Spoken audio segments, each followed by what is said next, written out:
favorites. Alvaro could help me choose. I hoped to find my brother tonight.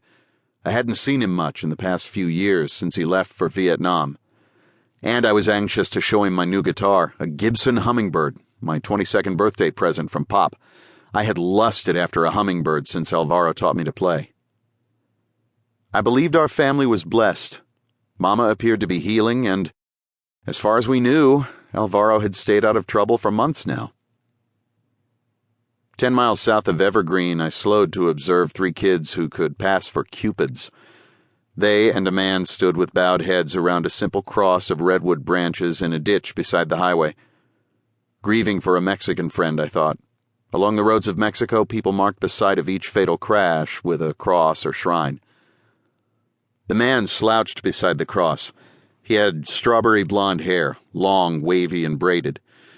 The kids' white ringlets hung to their shoulders. They were all tan and shirtless, though the sun had disappeared behind the redwood forest a half-hour ago. I raced through an S-curve and into a cacophony of sputters and rumbles. I stood on the brakes when a platoon of outlaw bikers fishtailed onto the highway from the dirt parking lot of a tavern called the Crossroads. In the dusk, I couldn't read their colors. Cossacks, I thought. Alvaro had confessed to brawling in an Evergreen saloon. He had argued about the Vietnam issue with a biker. The biker ran with a gang called Cossacks. Highball Trail began just south of the Crossroads and went east along the bank of Whiskey River. In a letter, Alvaro had mentioned the river's name and added, "Tell Mama it's only water." I drove into the forest while dusk turned to dark so fast the road seemed to dip and carry me underground. Along the trail, second-growth redwoods made way for ancient trees as wide as logging trucks and tall as Jack's beanstalk. Their fragrance was like a potion. It left me giddy and able to imagine the world had become a safe and wondrous place where evil could no longer reside. Since I had failed to replace a burnt-out dashboard light, I bounded over ruts and fallen branches trying to sense the passing miles. The road narrowed into a trail more suitable for horses than cars. I stopped, crawled into the back, and found my flashlight in the crate of camping gear. According to the odometer and Alvaro's directions, the Mexican flag would greet me 1.3 miles ahead. Night had come. Only drips of moon or starlight leaked through the trees. As I drove on, redwood branches scratched like fingernails along both sides of my wagon. I swerved and dodged, but ruts grabbed the wheels and yanked them sideways. The muffler scraped granite and showered the forest with sparks. I imagined a forest fire beginning here and consuming the face of the earth.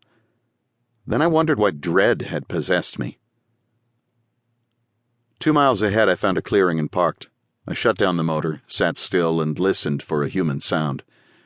I heard the river whoosh over rocks, and what sounded like a pair of baritone cuckoos.